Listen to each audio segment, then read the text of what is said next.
Tell us what you think is going on in Afghanistan now. I know it's a broad question, but give us the overview.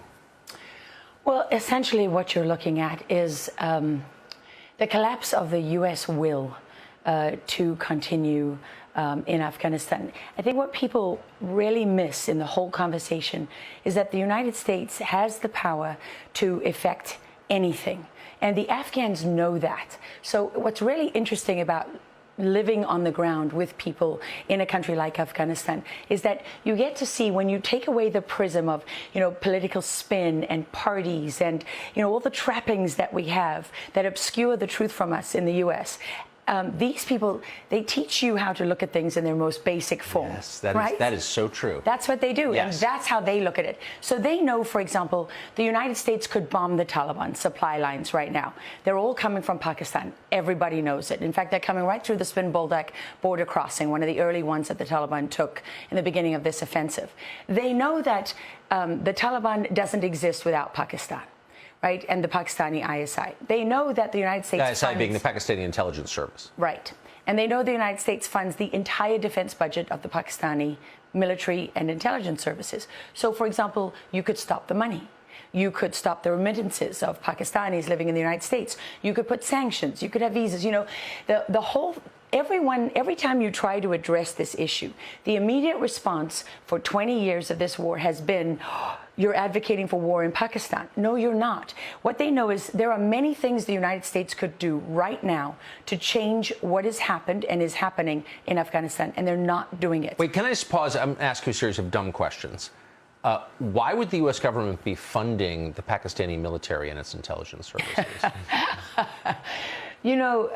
Okay, so that's a fantastic question, and really is one for the U.S. government. But what I can tell you is that when we hear about the bureaucracy that is on Capitol Hill, which are the bureaucrats who survive from administration to administration. This has been their policy. They have pushed through the Bush administration, through Clinton, through Obama, through Trump, and now to Biden, that because Pakistan is a nuclear nation, they are the only country in that region that actually matters. In fact, Joe Biden told Afghan's president, when it was Hamid Karzai was still in power, exactly that. On his listening tour after Obama won, he said to him, we don't care about Afghanistan. And we believe that Pakistan is the most important country in that region, and they always will be. And that was that message never, ever changed. And what you're seeing in Afghanistan today is the results of that policy, because the Taliban leadership is based in Pakistan. I mean, yes. The Quetta Shura, the Peshawar Shura, and the Miram Shah Shura. Those are the three leadership councils that cover the entire war for the Taliban in Afghanistan. They are not just in Pakistan, they are in the loving and warm embrace of the ISI, who recruits on their behalf when, who orders Pakistanis in the tribal areas to give up their children to go and fight. They don't have a choice sometimes. And the United States has known this from day one. I mean, this is the staggering part to me, is that when you hear this debate, the intelligence agencies failed to see this. Seriously?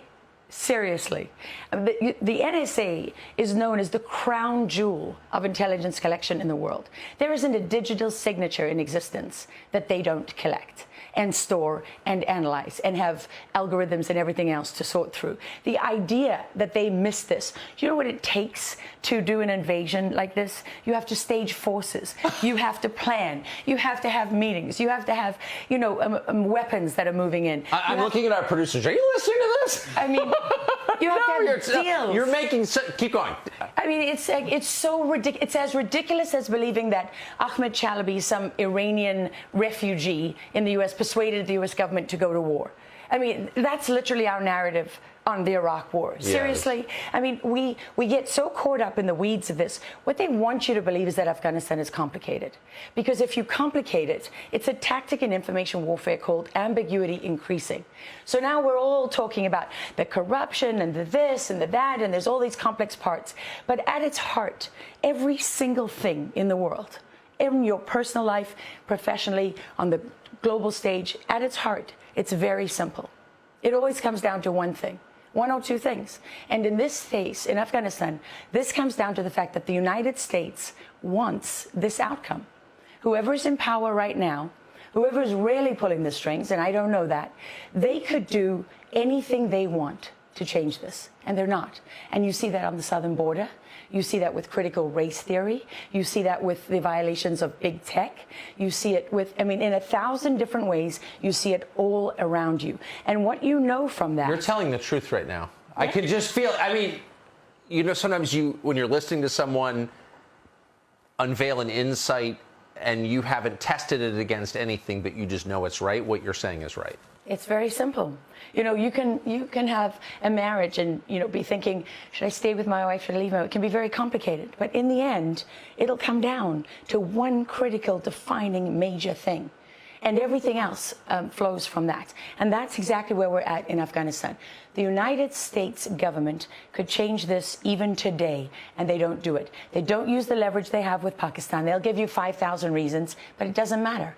They don't tell you the national security threat posed by letting the cartels come across the southern border, do they? They only have a conversation about one thing, the humanitarian aspect. They never address that. Well, they're not addressing right now. You know what they're not addressing? All of the Al-Qaeda and other Islamic terrorist literature and communications that they're picking up that are celebrating this as a massive defeat. They're not talking about why the Taliban are dismantling advanced U.S. military equipment and sending it back over the border to Pakistan. And worse, they're not stopping it. Why?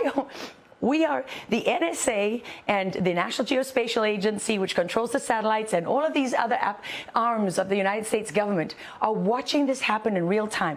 They are seeing advanced U.S. military equipment going over the border into Iran and going into Pakistan, and they're doing nothing to stop it. Why not? So what the Afghans will tell you, what they will tell you is that the United States chose this outcome.